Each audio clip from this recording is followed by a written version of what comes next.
نحمده ونصلي على رسوله الكريم. أما بعد، أعوذ بالله من الشيطان الرجيم. بسم الله الرحمن الرحيم.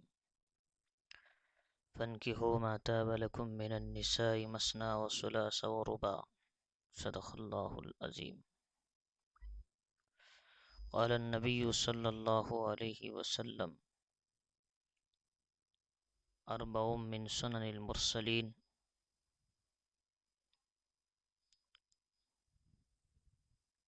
النكاح،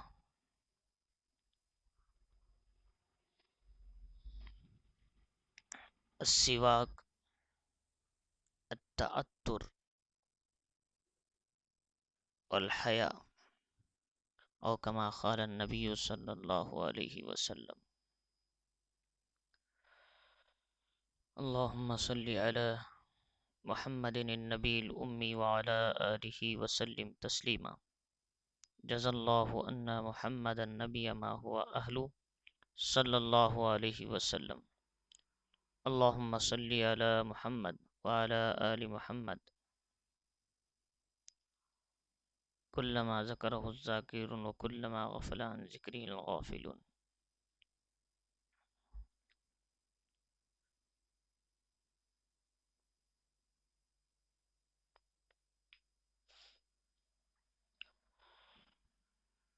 محترم سامعین،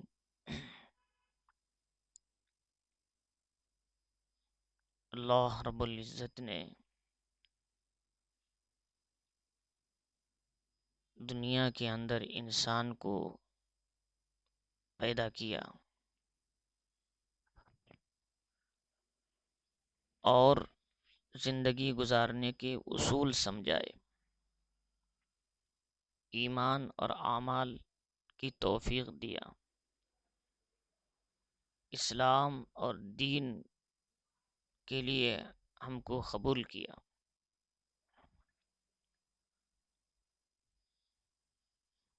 جو بھی آدمی کلمہ پڑھ لیتا ہے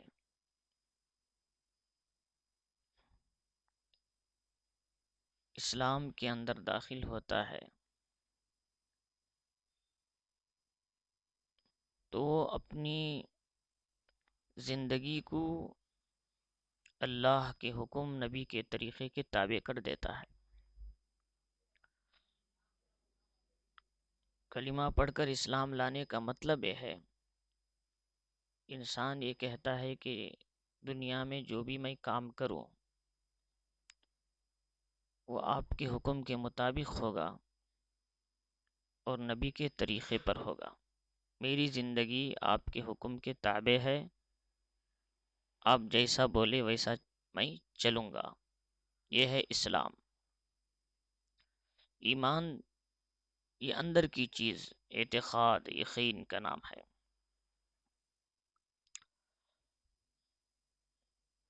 تو جو میں نے قرآن مجید کی آیت پڑھا جس میں اللہ رب العزت نے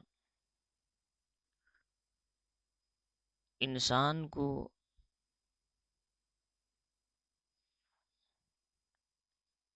ازدواجی زندگی کا حکم دیا،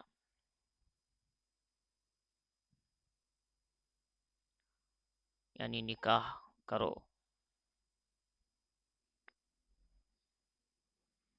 جو عورتیں تمہیں اچھی لگیں، دو دو سے، تین تین سے، چار چار سے۔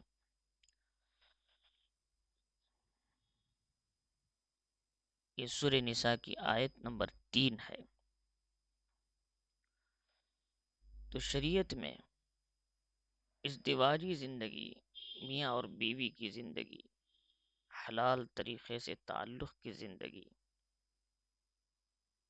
یہ انسانوں کا بنایا ہوا قانون نہیں بلکہ اللہ کا بنایا ہوا قانون ہے، جس کو شریعت میں نکاح کہتے ہیں۔ لیکن کچھ اصولوں کے ساتھ، کچھ ضوابط کے ساتھ، کچھ شرطوں کے ساتھ یہ نکاح کہلاتا ہے۔ بغیر کسی ضوابط کے، بغیر کسی شرط کے، بغیر کسی قید کے آزادانہ مرد اور عورت کا ملنا اور تعلق قائم کرنا شریعت میں حرام ہے۔ جس کو دوسرے نام دیتے ہیں جیسے زنا، بدکاری وغیرہ. لیکن شریعت میں ازدواجی زندگی کے لیے، مرد اور عورت کے تعلق کے لیے شریعت نے کچھ اصول بتائے. ان اصول کے مطابق عمل کرنے پر ہی ایک مرد اور ایک عورت میاں بیوی شریعت کی نظر میں کہلاتے ہیں. اور یہ نکاح کرنا اللہ کا حکم ہے، جیسا کہ ابھی قرآن مجید کی آیت میں پڑھا گیا. اور دوسرا، نکاح یہ تمام انبیاء علیہ السلام کی سنت ہے. اس کو اللہ رب العزت نے سورہ رعد آیت نمبر 38 میں بتایا. وَلَقَدْ أَرْسَلْنَا رُسُلًا مِّن قَبْلِكَ وَجَعَلْنَا لَهُمْ أَزْوَاجًا وَذُرِّيَّةً. تحقیق کہ ہم نے آپ سے پہلے رسول بھیجے اور ہم نے ان کی بیویاں اور اولاد دی تھی. جتنے رسول آئے، انبیاء آئے، ان کی اولاد بھی تھی، ان کی بیویاں بھی تھیں. انہوں نے بھی اس نکاح کی سنت کو ادا کیا. امام احمد ابن حنبل رحمۃ اللہ علیہ فرماتے ہیں، میں ایک رات بھی بغیر نکاح کے گزارنا درست نہیں سمجھتا، حضور کی سنت کو چھوڑ کر. لہذا مسلم شریف وغیرہ میں، بخاری میں بھی روایت ہے کہ حضور کے زمانے میں کچھ لوگ آئے، حضور کے اعمال کو دریافت کیا ازواج مطہرات سے. تو انہوں نے کہا کہ حضور کا عمل کتنا اعلیٰ ہے، ہم آپ کا عمل کا مقابلہ نہیں کر سکتے، لہٰذا آج کے بعد میں نہیں کھاؤں گا، روزہ ہی روزہ رکھوں گا. ایک نے کہا میں نکاح نہیں کروں گا، بلکہ نکاح کے بغیر ایسے ہی رہوں گا. ایک نے کہا میں نہیں سوؤں گا، رات بھر عبادت کرتا رہوں گا. حضور صلی اللہ علیہ وسلم تشریف لائے، فرمایا تم لوگ کیا کہہ رہے تھے؟ میں تم سب سے اللہ سے ڈرنے والا ہوں، پرہیزگاری میں میرا مقابلہ تم نہیں کر سکتے، لہٰذا میں کھاتا بھی ہوں اور روزہ بھی رکھتا ہوں، سوتا بھی ہوں اور رات میں عبادت بھی کرتا ہوں اور نکاح بھی کرتا ہوں. یہ میری سنت ہے. فَمَن رَغِبَ عَن سُنَّتِي فَلَيْسَ مِنِّي. جو میری سنت سے اعراض کرے گا وہ مجھ سے نہیں، میری امت کے اندر شامل نہیں ہو سکتا. لہذا اس لیے حضور صلی اللہ علیہ وسلم کی سنت ہے نکاح کرنا. اس لیے فرمایا ابن ماجہ کی روایت میں، النکاح من سنتی، نکاح میری سنت ہے. اور اس کا دوسرا جز مسلم میں ہے، فمن رغب عن سنتی فلیس منی. جو میری سنت سے اعراض کرے گا وہ مجھ سے نہیں. مسلم، بخاری وغیرہ کے اندر ہے. لہذا نکاح کرنا انبیاء علیہ السلام کی سنت ہے اور حضور کی بھی سنت رہی. حضور صلی اللہ علیہ وسلم نے 11 بیویوں سے نکاح کیا، لیکن اس امت کے لیے صرف 4 ہی بیویاں ایک ساتھ رکھنے کی اجازت ہے، اس سے زیادہ جائز نہیں. 8، 6، 5 اس طریقے سے رکھنا درست نہیں. 4 کے اوپر جو اضافہ نکاح کرے گا وہ نکاح نہیں بلکہ وہ بدکاری کہلائے گی. ایک ساتھ صرف 4 عورتوں کو نکاح میں رکھنا شریعت کی نظر میں جائز ہے. اور نکاح آنکھ اور شرمگاہ کی حفاظت کا ذریعہ ہے. رسول اللہ صلی اللہ علیہ وسلم نے فرمایا، اے نوجوانوں کی جماعت، جو تم میں سے قدرت رکھتا ہو نکاح کی، اسے چاہیے کہ وہ نکاح کر لے، اس لیے کہ وہ نگاہ کو پست رکھنے اور شرمگاہ کی بہت زیادہ حفاظت کا ذریعہ ہے. بخاری شریف. مشکوٰۃ شریف کی ایک حدیث میں ہے، جب کسی شخص نے نکاح کر لیا، اس نے آدھا دین مکمل کیا، اب وہ باقی آدھے دین کے بارے میں اللہ سے ڈرتا رہے. ان تزوجا،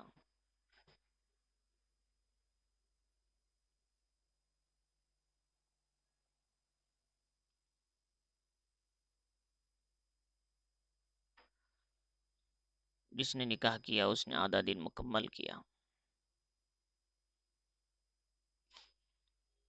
فَلْيَتَّقِ اللَّهَ فِي النِّصْفِ الْبَاقِي، اور باقی آدھے ایمان کے بارے میں پورے زندگی ڈرتا رہے. نکاح کرنا یہ بھی ایمان کا ایک حصہ ہے. رسول اللہ صلی اللہ علیہ وسلم نے فرمایا، ترمذی کی روایت ہے، 3 شخص کی مدد کرنا اللہ نے خود اپنے ذمے لازم کر لیا ہے. ایک مجاہد فی سبیل اللہ، اللہ کے راستے میں مجاہدہ کرنے والا، کوشش کرنے والا، محنت کرنے والا، مشقت برداشت کرنے والا. دوسرا وہ غلام جو اپنی آزادی کے لیے قیمت جمع کرتا ہے، ادا کرنے کا ارادہ رکھتا ہے، آزادی چاہتا ہے، اللہ اس کی مدد فرمائیں گے، اس کے لیے راستے کھولیں گے. تیسرا وہ جو نکاح کرنے والا جو پاک دامنی چاہتا ہے، پاک رہنے کے لیے نکاح کا ارادہ کرتا ہے، فرمایا کہ اللہ رب العزت اس کی مدد فرمائیں گے. بعض حضرات سمجھتے ہیں بہت کچھ کمانے کے بعد، مال و دولت حاصل کرنے کے بعد، پراپرٹی جمع کرنے کے بعد نکاح کرنا چاہیے. غلط ہے. جب لڑکا اور لڑکی بالغ ہو جائیں، ان کا مناسب رشتہ مل جائے، فوراً نکاح کر دینا ہے. 3 چیزوں میں تاخیر نہ کرو. حدیث میں آتا ہے ثلاثا لا تؤخرها، الصلاۃ اذا دخل وقتها، نماز کا وقت جب ہو جائے فوراً نماز پڑھو. والجنازۃ اذا حضرت، جنازہ تیار ہو جائے فوراً اسے دفن کرو. والعیم اذا وجدت لها کفوا، بے نکاحی عورت کا مناسب شوہر مل جائے فوراً نکاح کرو، ورنہ ان سے کوئی گناہ ہوگا تو اس کا وبال ماں باپ پر آئے گا. لہٰذا اللہ رب العزت قرآن مجید نے فرمایا اگر کوئی فقیر ہے، کمزور ہے، نکاح کرتا ہے، کوشش کرتا ہے نان و نفقے کی اپنی بیوی کے ادا کرنے کی، اللہ رب العزت اسے اس نکاح کی برکت سے مالدار بنا دیتے ہیں. وَإِن يَكُونُوا فَقِيرًا يُغْنِهُمُ اللَّهُ مِنْ فَضْلِهِ، اگر وہ فقیر ہے اللہ تعالیٰ اپنے فضل سے اسے غنی کر دیں گے. اور دوسری بات یہ ہے کہ نکاح ایک عبادت ہے، بہت لمبی عبادت، اس لیے کہ تمام عبادتوں کا وقت متعین ہے اور مختصر ہے. چند منٹ، چند گھنٹے، چند دن. جیسے حج ہے، 5 دنوں میں حج ادا کیا جاتا ہے. نماز ہے، 5-10 منٹ میں ادا کی جاتی ہے. روزہ ہے، 1 مہینے رکھا جاتا ہے. تو ہر عبادت کا وقت متعین ہے اور مختصر ہے. لیکن نکاح ایک ایسی لمبی اور عبادت اور سنت ہے کہ اگر اس کو عبادت اور سنت کی نیت سے کیا جائے تو اس کا سلسلہ سالوں تک بغیر کسی توقف کے جاری رہتا ہے.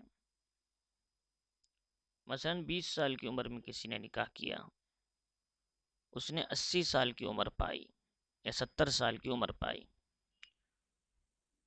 تو گویا وہ 50 یا 60 سال لگاتار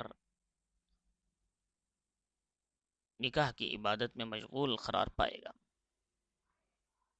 اس لیے ہمیشہ نکاح کو ایک اہم ترین عبادت سمجھ کر ہی انجام دیں. اسے محض دنیاوی کام یا دنیا داری رسم نہ سمجھنا چاہیے. نکاح کے معنی لغت میں اور شریعت میں کیا ہیں؟ لغت میں ہے 2 چیزوں کا ملانا نکاح ہے. شریعت کی اصطلاح میں ایسا عقد، ایسی مجلس جو میاں بیوی کے تعلق اور اتصال کے لیے کیا ہے رکھا گیا ہے.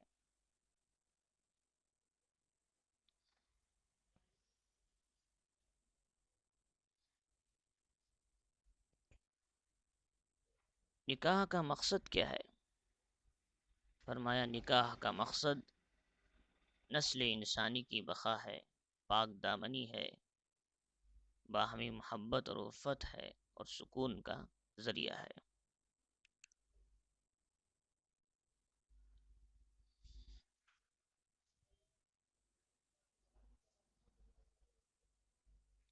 اور نکاح کے بھی کچھ درجات ہیں.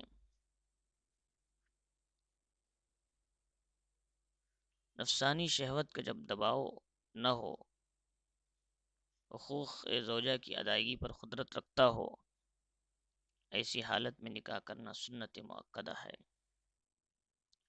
اور حقوق ادا کر سکتا ہے، پر نکاح نہ کرنے کی صورت میں گناہ میں مبتلا ہو سکتا ہے، نیز اس کی شہوانی جذبات بھڑک رہے ہوں، ایسے آدمی پر نکاح کرنا واجب ہے۔ اگر عورت کے حقوق میں کوتاہی اور اس پر ظلم کا اندیشہ ہے، ایسی صورت میں نکاح کرنا مکروہ تحریمی ہے۔ نکاح میں دونوں طرف سے ایجاب و قبول ضروری ہے۔ نکاح کا رکن اور شرط کیا ہے؟ دونوں طرف سے ایجاب و قبول ضروری۔ جس کی طرف سے پہل ہو وہ ایجاب ہے، یعنی لڑکا کہتا ہے کہ میں نے آپ کو اپنے نکاح میں لیا، یہ ایجاب ہے، اور جو اس کے جواب میں کہیں میں نے قبول کیا لڑکی، تو وہ قبول ہے۔ یہ لڑکی کہے میں نے آپ سے نکاح کا ارادہ کیا، تو ایجاب ہے، یا نکاح کرتی ہوں، یا نکاح کرنا کیا ہے، آپ سے نکاح کرتی ہوں۔ تو لڑکا کہتا ہے میں نے قبول کیا، تو اس کا تو یہ قبول ہے۔ تو جس کی طرف سے پہل ہے اسے ایجاب کہتے ہیں، اور جو اسے قبول کرے اسے قبول کہتے ہیں، اور یہ نکاح میں ضروری ہے، اس کے بغیر نکاح نہیں ہوتا۔ جس کو ایجاب و قبول، یہ نکاح کا شرط ہے۔ ایسے ہی نکاح کے اندر گواہوں کا ہونا شرط ہے، گواہ کے بغیر نکاح نہیں ہوتا۔ لڑکے کی طرف سے ایک گواہ، لڑکی کی طرف سے ایک گواہ، اور دونوں گواہ آزاد ہونا، غلام نہیں رہنا، عقل مند ہونا، دیوانے نہ ہو، بالغ ہوں، نابالغ گواہ نہیں بن سکتے، اور مسلمان ہونا، کافر گواہ نہیں بن سکتا نکاح میں۔ تو اس کے بغیر نکاح نہیں ہوتا، یہ دو گواہوں کے بغیر۔ جو گواہوں کے بغیر جو نکاح کریں گے،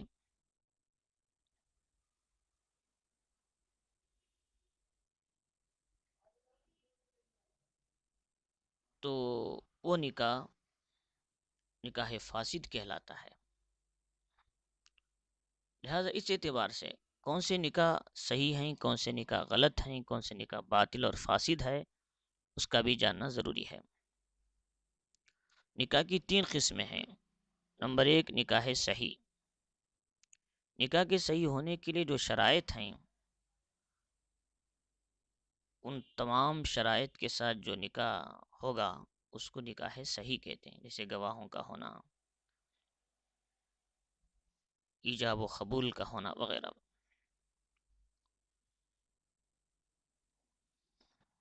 نکاح باطل وہ نکاح ہے جو محرمات عورتوں سے نکاح کیا جائے، اصل نکاح ہی نہیں ہوتا، جیسے کسی نے بھانجی سے نکاح کیا، یا کسی نے اپنے بھائی کی بیٹی بھتیجی سے نکاح کیا، تو یہ شریعت میں حرام ہے۔ سورہ نساء کے اندر اللہ نے اس کو تفصیل سے ذکر کیا۔ تو جو محرمات سے نکاح کرتے ہیں ان سے نکاح بالکل ہوتا ہی نہیں۔ اسی طریقے سے کسی آدمی نے کسی عورت کی عدت میں نکاح کیا، وہ بھی نکاح نہیں ہوتا۔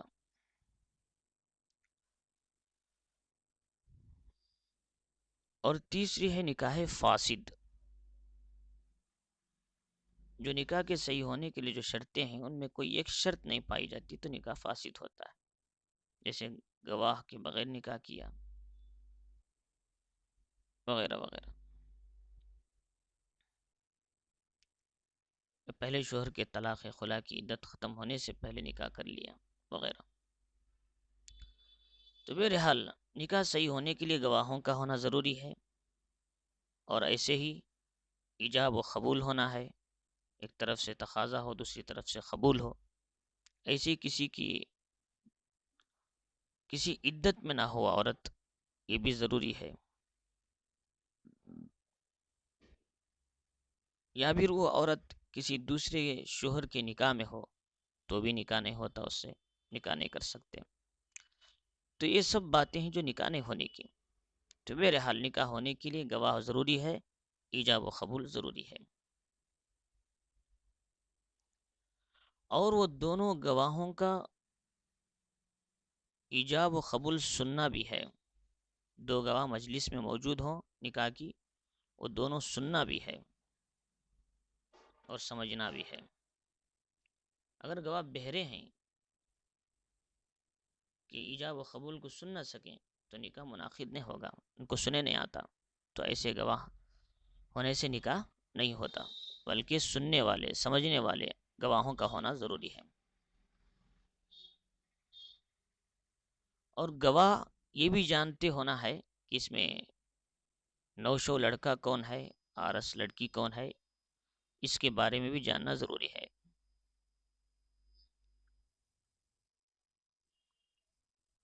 اگر نوشو گونگا ہے، بول نہیں سکتا، قبول کے کلمات ادا نہیں کر سکتا، میں نے قبول کیا وغیرہ،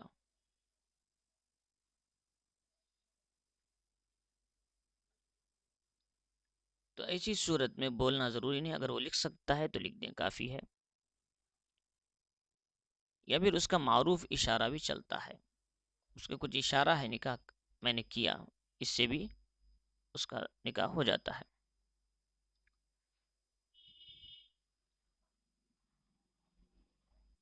اور شادی میں ضروری بات یہ ہے، مرد کی طرف سے ایک گواہ، عورت کی طرف سے ایک گواہ، اور ایک وکیل بھی ہو جو دلہا اور دلہن کو جانتے ہو. شادی سے پہلے مرد کا عورت کو ایک مرتبہ دیکھ لینا جائز ہے، تاکہ بعد میں کسی قسم کا بحث و مباحثہ نہ ہو سکیں، جیسا کہ حضور صلی اللہ علیہ وسلم نے صحابہ سے فرمایا، مسلم شریف کی روایت میں موجود ہے.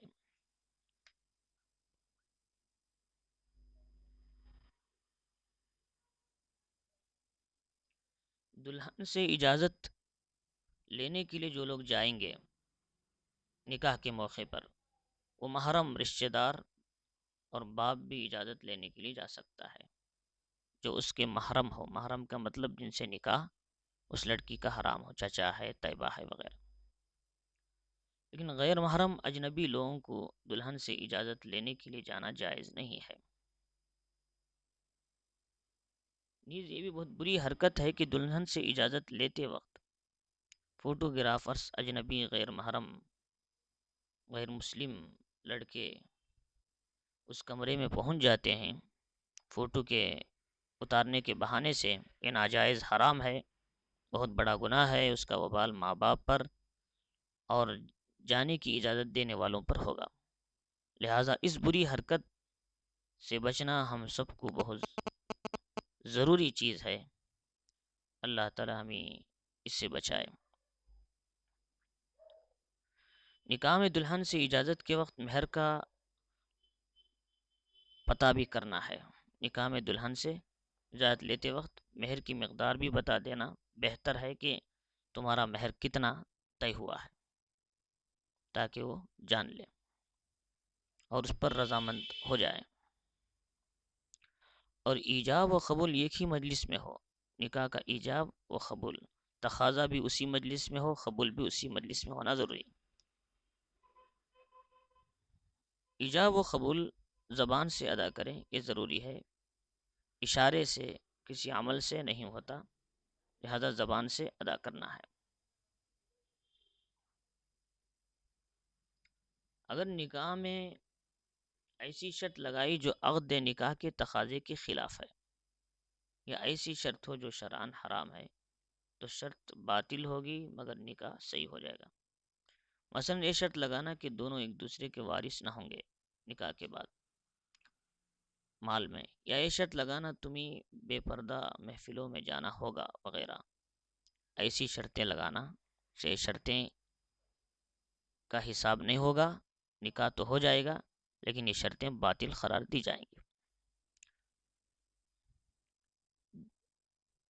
دلہا اور دلہن کے ماں باپ اور ان کی اولاد بھی نکاح میں گواہ بن سکتی ہے، لیکن دوسروں کو گواہ بنانا بہتر ہے. اصول اور فروع کی گواہی سے نکاح تو ہو جائے گا، یعنی باپ دادا سے یا ان کے نیچے بھائی وغیرہ سے، لیکن عدالت میں نکاح ثابت کرنے کے لیے ان کی گواہی معتبر نہ ہوگی، اس لیے دوسروں کو گواہ بنانا بہتر ہے، جو چچا وغیرہ ہیں ماں باپ کے علاوہ۔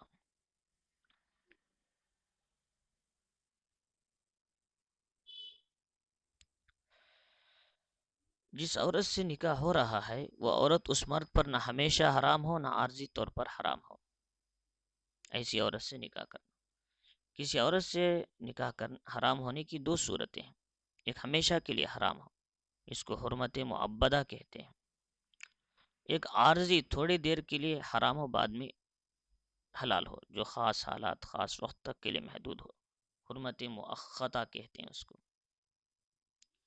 حرمت مؤقتہ سے مراد اصلاً نکاح حرام نہ ہو لیکن خاص حالات کی وجہ سے ان حالات کے رہنے تک نکاح اس عورت سے منع ہے۔ جیسے دو بہنوں کو ایک ساتھ نکاح میں جمع کرنا حرام ہے، اور خالہ بھانجی کو ایک ساتھ نکاح میں جمع کرنا حرام ہے۔ بیوی کے ہوتے ہوئے سالی سے نکاح جائز نہیں، حرام ہے، لیکن بیوی کے طلاق کے بعد سالی سے نکاح یا پھر بھانجی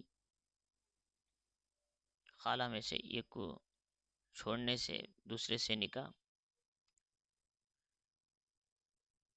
یا دو بہنوں میں سے ایک کو طلاق دے کر دوسرے سے نکاح ہو سکتا ہے، لیکن جب تک اپنی بیوی کو طلاق نہ دیں اس کی بہن سے نکاح کرنا یا اس کی وفات سے پہلے جائز نہیں، حرام ہے۔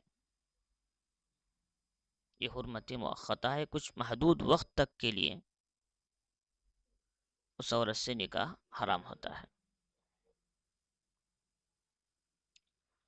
حرمت معبدہ ہمیشہ کی حرمت تین ہیں: نسب کی وجہ سے حرام ہو، سسرالی رشتے کی وجہ سے حرام ہو، یا کسی کا بچپن میں دودھ پینے کی وجہ سے حرام ہو۔ یہ دائمی حرام رشتے ہیں، ان سے کسی صورت میں نکاح جائز نہیں، ان عورتوں سے یہ محرم کہلاتے ہیں۔ نسب کی وجہ سے مندرجہ ذیل عورتیں حرام ہیں: ماں، نانی، دادی اوپر تک، بیٹی، پوتی، نواسی نیچے تک، بہن حقیقی ہو یا اللاتی اخیافی ماں شریک باپ شریک بہن ہو، ان سے بھی نکاح جائز نہیں۔ پھوپھی اور خالہ چاہے حقیقی ہوں یا اللاتی اخیافی، ان سے نکاح جائز نہیں۔ بھتیجی حقیقی بھائی کی لڑکی ہو یا ماں شریک بھائی کی لڑکی ہو، تو دونوں صورتوں میں اس سے نکاح کرنا جائز نہیں۔ بھانجی حقیقی ہو یا اللاتی اخیافی، اس کے اولاد نیچے تک، ان سے نکاح کرنا درست نہیں۔ یہ تو نسبی۔ ایک ہے مساہرت، نکاح کی وجہ سے رشتے حرام ہیں، اپنی بیوی کی ماں، نانی، دادی وغیرہ، ساس، ان سے بھی نکاح درست نہیں۔ اپنے بیٹے، پوتے، نواسے، تمام ہی فروع ہیں، ان کی بیویاں نیچے تک باپ کے لیے حرام ہیں، خاص بیٹے۔ اپنے باپ، دادا، نانا، تمام اصول کی منکوحہ عورتیں اوپر کی، ان سے بھی نکاح حرام ہے۔ اپنی منکوحہ عورتوں کی اولاد اور اولاد کے اولاد نیچے تک، ان سے بھی نکاح درست نہیں، جن کو ربیبہ کہتے ہیں۔ عورت کسی پہلے دوسرے شوہر کی تھی، اس کے انتقال کے بعد اس کے نکاح میں آئی، تو اس کے ساتھ وہ اپنی ایک بچی لے کر آئی، تو اس شوہر کو جو دوسرے شوہر کی سے جو اولاد تھی، نکاح کرنا جائز نہیں، کیونکہ وہ اس کی پرورش میں آ گئی ہے، اور جس سے اس کا تعلق اس کی ماں سے ہو چکا ہے۔ اور رضاعت، دودھ پینے کی وجہ سے بھی کچھ رشتے حرام ہیں۔ 2.5 سال کے اندر لڑکے یا لڑکی نے کسی عورت سے دودھ پی لیا تو حرمت رضاعت ثابت ہوتی ہے۔ دودھ پلانے والی، دودھ پینے والی کی رضائی ماں ہوگی، اس کا شوہر رضائی باپ ہوگا۔ دودھ پلانے والے کے اصول اور فروع اوپر کے، باپ دادا نیچے، بھائی بہن وغیرہ، اس کے شوہر کے اصول و فروع، خواہ دودھ پلانے والی کے پیٹ سے ہوں یا اس کے شوہر کے دوسری بیوی کے پیٹ سے ہوں، دودھ پینے والے پر اس کے تمام رشتہ دار حرام ہو جاتے ہیں، اور اس کے فروع پر حرام ہے۔ تایازاد اور چچازاد بہن سے نکاح کرنا جائز ہے، تایا کی بیٹی سے چچا کی بیٹی، اس طرح خالہ کی بیٹی اور ماموں کی بیٹیوں سے نکاح جائز ہے۔ قرآن مجید میں محرمات کا ذکر کرنے کے بعد جائز عورتوں کے بارے میں فرمایا وَحِلَّ لَكُم مَّا وَرَاءَ ذَلِكُمْ، تمہارے لیے ان عورتوں کے علاوہ جو حرام ہیں جائز ہے، جو حلال ہیں۔ محرمات عورتوں کے علاوہ جو کہ حرام ہیں ان کے علاوہ جائز ہیں، حلال ہے۔ تو تایا کی بیٹیاں، چچا کی بیٹیاں، ماموں کی بیٹیاں، خالہ کی بیٹیاں یہ محرمات میں سے نہیں ہیں، لہذا ان سے نکاح کر سکتے ہیں، کوئی حرج نہیں۔ پھوپھی اور بھتیجی کو ایک ساتھ نکاح میں جمع کرنا جائز نہیں، حرام ہے۔ اس طرح خالہ اور بھانجی کو ایک ساتھ نکاح میں جمع کرنا جائز نہیں ہے، حرام ہے۔ نکاح کے لیے ضروری ایجاب و قبول ایک ہی مجلس میں ہو، اس لیے موبائل پر نکاح کرنا درست نہیں۔ کوئی ایک آدمی دوسرے ملک میں ہے اور یہاں سے کوئی تقاضا کرے وہاں قبول کریں، ایسا نکاح نہیں ہوتا۔ البتہ نکاح کا وکیل بنایا جا سکتا ہے، وکیل اپنے موکل کی طرف سے ایجاب و قبول کر سکتا ہے، اس طرح نکاح ہو جائے گا۔ مثلا عاقدین میں سے ایک شخص سعودی عرب میں ہو، عاقدین مطلب لڑکا لڑکی میں سے، وہ ٹیلی فون کے ذریعے ہندوستان میں کسی کو اپنا نکاح کا وکیل بنا دے، مثلا لڑکا ہندوستان میں کسی کو اپنے نکاح کا ذمہ دار بنائے، اور وکیل دو گواہوں کے سامنے اپنے موکل جو سعودی عرب میں ہے اس کی طرف سے نکاح کا ایجاب کرے، اور لڑکی جو ہندوستان میں وہ قبول کرے اسے، تو نکاح ہو جائے گا۔ لیکن اس صورت میں ایک ہی مجلس میں ایجاب و قبول پایا گیا، درست ہے۔ لیکن ڈائریکٹ وکیل بنائے بغیر، ذمہ دار بنائے بغیر، موبائل فون پر ایک ملک سے دوسرے ملک میں نکاح کرنے سے نکاح نہیں ہوتا۔ کسی مسلمان عورت کا کافر مرد سے مسلمان مرد کا کافرہ عورت سے نکاح جائز نہیں۔ قرآن مجید کی اس آیت کی بنا پر اللہ نے فرمایا وَلَا تَنْكِحُوا الْمُشْرِكِينَ حَتَّى يُؤْمِنُوا وَلَا تَنْكِحُوا الْمُشْرِكَاتِ حَتَّى يُؤْمِنْ، سورہ بقرہ آیت نمبر 220 پر 1۔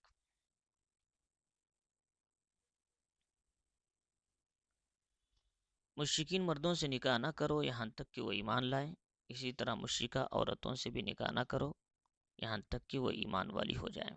ایمان لانے کے بعد ہی ان کا نکاح کا اعتبار، ایمان لائے بغیر کسی مسلمان لڑکے کا کسی ہندو لڑکی سے نکاح نہیں ہو سکتا، جائز نہیں۔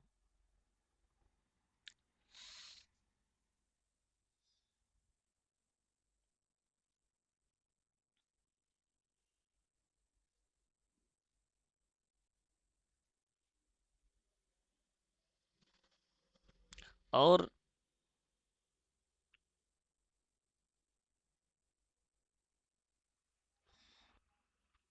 اس بات کا بھی ذہن میں رکھنا ہے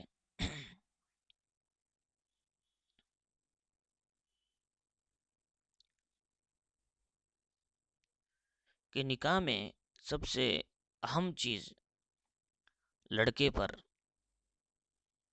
دو باتیں ہیں، ایک ہے مہر کا ادا کرنا، دوسرا ہے ولیمہ کی سنت۔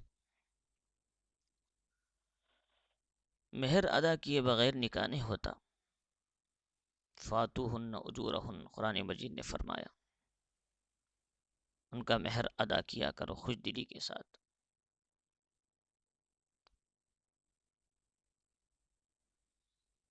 لہذا مہر کی مقدار کتنی ہونی چاہیے، مہر کتنا دینا چاہیے؟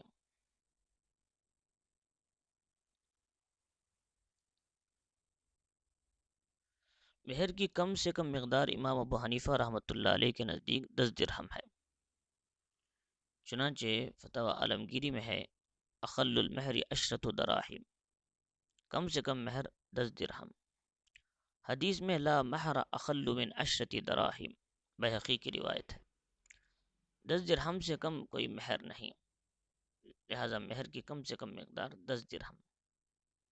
درہم چاندی کے سکے کو کہتے ہیں، اس حساب سے 10 درہم 3 گرام 618 ملی گرام ہے۔ 10 درہم کتنا ہوتا ہے؟ 3 گرام 618 ملی گرام۔ 10 درہم 3 گرام 618 ملی گرام ہے۔ 10 درہم کتنا ہوتا ہے؟ 3 گرام 618 ملی گرام ہے۔ 10 درہم کتنا ہوتا ہے؟ 3 گرام 618 ملی گرام ہے۔ 10 درہم کتنا ہوتا ہے؟ 3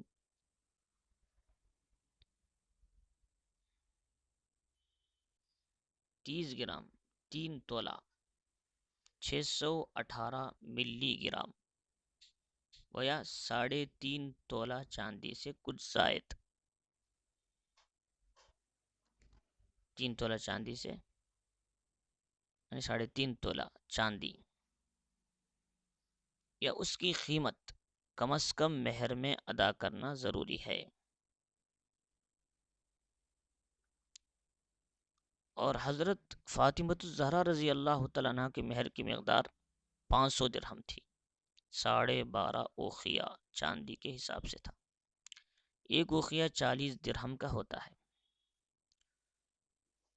تو 10 اوقیہ 400 درہم ہے. 4 10 40، اور 2.5 اوقیہ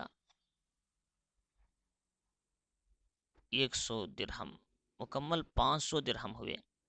اور قیمت تقریباً 60,000 سے کچھ زائد بنتی ہے، جو اس وقت 12.5 اوقیہ چاندی مہر میں طے کی گئی تھی. لیکن اب اتنی ہی مقدار میں طے کرنا ضروری اور لازم نہیں ہے، بلکہ 3.5 تولہ چاندی کی جو قیمت ہے اتنی مقدار مہر میں ادا کر دیں تو بھی کافی. اب کے لحاظ سے 2,000 روپے کم سے کم یہ مہر ہوگا، اس سے کم رکھنے سے مہر ادا نہیں ہوگا امام ابو حنیفہ رحمۃ اللہ علیہ کے نزدیک. یعنی 3.5 تولہ چاندی کی کم از کم قیمت ہونی چاہیے.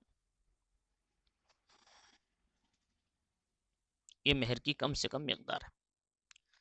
مہر کم طے کر کے جلد از جلد ادا کرنا خطبہ نکاح پڑھنے سے پہلے افضل عمل ہے، جس کو مہر معجل کہتے ہیں. اگر بعد میں ادا کرنا ہے تو فوراً ادا کرنا ہے، وہ امانت ہے، ورنہ اس کے ذمے وہ قرض رہے گا. زیادہ ادا کر کے نہ دینا بہت بڑا گناہ ہے.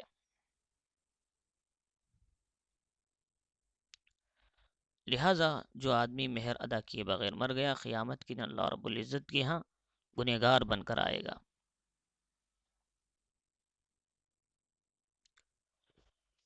اور یہ بات بھی ذہن میں رکھنا ہے، بہت سے لوگ مہر ادا نہیں کرتے. انسان کے انتقال کے وقت اس کی بیوی کو زبردستی اس کے سامنے بٹھا کر مہر معاف کرایا جاتا ہے. اس سے مہر معاف نہیں ہوتا، اس کے ذمہ قرض ہی رہتا ہے. قیامت کے دن نیکیوں سے اس کو چکانا پڑے گا، لہٰذا بہت بڑا خسارہ اور نقصان ہوگا. لہٰذا آدمی کے انتقال کے بعد جیسے قرض ادا کرنا میت کے مال سے لازم اور ضروری ہے، وصیت پورا کرنا ضروری ہے وراثت کے مال کو تقسیم کرنے سے پہلے، اسی طرح میت کے مہر کا ادا کرنا اس کے بیوی کو یہ بھی قرض کی جگہ پر لازم اور ضروری ہوتا ہے، ورنہ اس کا سوال ہوگا. اب ایک سوال یہ ہے کہ ہم نے پہلے قرض مہر ادا نہیں کیا، 50 سال ہو گئے، 30 سال ہو گئے، اب مہر ادا کرنا چاہتے.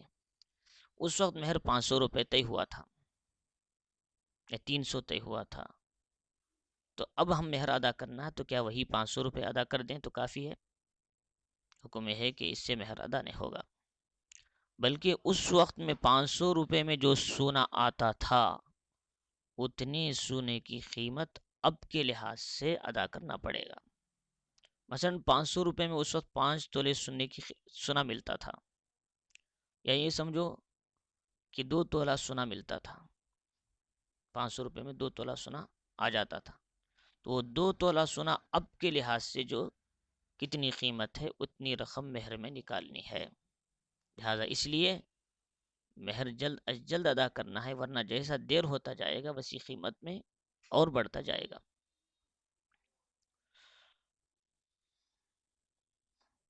اور دوسری بات، مرد پر ایک چیز تو مہر کا ادا کرنا ضروری ہے، دوسری چیز ولیمے کی دعوت کا کھلانا. ولیمے کی دعوت مرد پر ضروری ہے. یہ ولیمے کی دعوت دوسرے دن میاں بیوی کے تعلق کے بعد کھلانا مسنون ہے. ولیمۃ العرس سنت وفیہا مصوبۃ عظیمہ. ولیمہ کی دعوت سنت ہے اور اس میں بڑا ثواب ہے، عالمگیری کے اندر موجود ہے. لیکن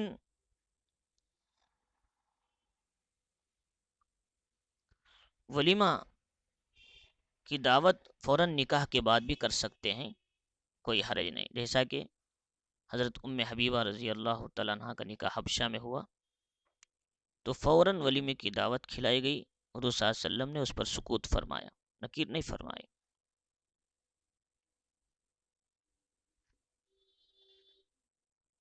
جیسا کہ کتابوں میں اس کی تفصیل موجود ہے، طبقات الکبریٰ، ایسے ہی اسد الغابہ وغیرہ میں تفصیل کے ساتھ موجود ہے۔ اور نکاح کی دعوت نکاح کے بعد دوسرے اور تیسرے دن تک کھلانا مسنون ہے، اس سے زیادہ لیٹ کرنے سے وہ نکاح کی ولیمے کی دعوت نہیں ہوتی بلکہ عام دعوت ہو جاتی ہے، نکاح کا جو ثواب ملنا ہے ولیمے کا وہ نہیں ملتا، لہٰذا ولیمہ 3 دن کے اندر نکاح کے بعد جلد از جلد کر دینا بہتر ہے۔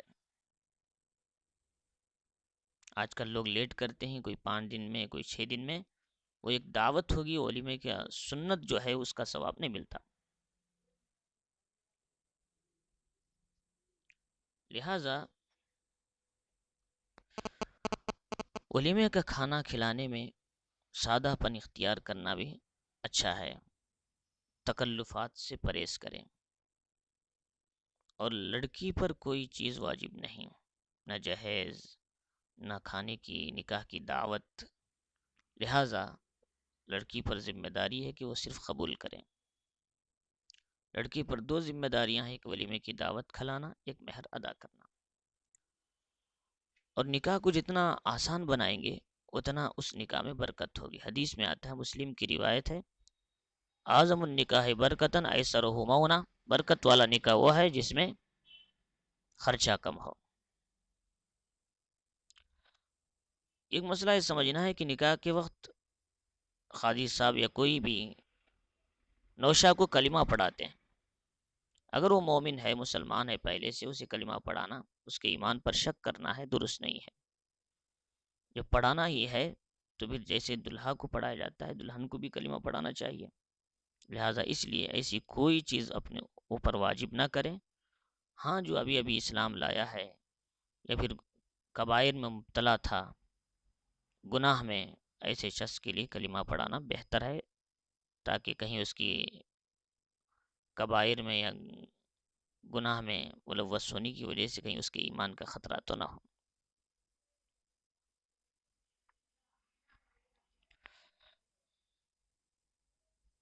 لہٰذا یہ وہ مسائل ہیں جو نکاح کے تعلق سے تھے، اور ان باتوں کا جاننا ضروری ہے، اور نکاح میں خصوصاً مسجد میں ادا کرنا نکاح کا عمل یہ افضل ہے۔ ترمذی کی روایت ہے اور دوسری احادیث کی کتابوں میں ہے، اعلنوا ھذا النکاح وجعلوہ فی المساجد، نکاح کا اعلان بھی کرو، شریعت کے مطابق لڑکا اور لڑکی کا تعلق ہو رہا ہے، شریعت کی نظر میں میاں بیوی بن رہے ہیں۔ اور دوسری بات یہ ہے کہ نکاح کو مسجد میں کرو، تمام خرافات سے نکاح محفوظ ہوتا ہے، جہاں رحمت کے فرشتے ہیں وہ دعائیں دیتے ہیں، بہت سے لوگ بھی وہاں آتے ہیں، وہ دعائیں کرتے ہیں، خرافات سے، بیجا چیزوں سے، ویڈیوگرافی سے، مسجد کی جگہ ہونے کی وجہ سے لوگ ڈرتے ہیں، اور نکاح میں برکت آتی ہے، لہٰذا ان باتوں کا ذہن میں رکھنا ضروری ہے۔ اللہ رب العزت ہم کو نکاح کی عبادت کو عبادت کی جگہ میں صحیح انداز سے ادا کرنے کی، اس کے احکام کو جان کر اس کے مطابق اس پر عمل کرنے کی توفیق عطا فرمائے۔